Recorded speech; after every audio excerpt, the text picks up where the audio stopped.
اول کوشش کول دی په خلقو باندې محنت کول دی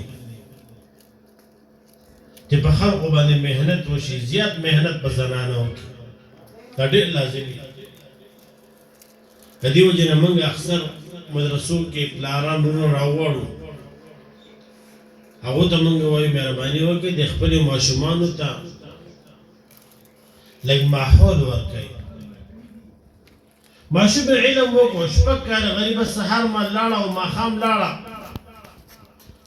هغې ته جدای ماحول نشته یو کمره ځایګۍ ورته د پړاوخونو نشته چې هغه چا طالب زرعه بازربا وښي نو چې کال تېرېږي دغه ماشوم بیا په شان د نورو ماشومانو یې پته یې نه لګي نو د چا جنکۍ چې فارغېږي یا فارغې شوي دي مهربانۍ سره هغه ماشومان یې مه ضایع کوئ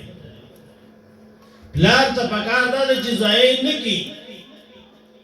د خپل کور جنکۍ ورته راغونډې کړي بچې ته قرآن وي ته حدیث وي ته فارغه شوې دا ماشومان دي دوه ماشومان دي دې ته قاعده وایه دې ته د الله کلام ښکلی ښکلی برابر برابر وښیه دې ته الفاظ وښیه دې ته مونځ وښیه دې ته دعاګانې دې ته کلمې وښیه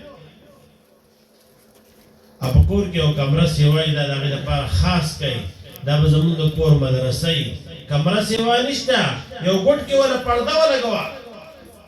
پرده هم کافي ده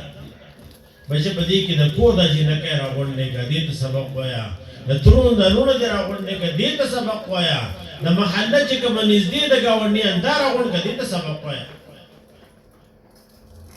دې وجې نه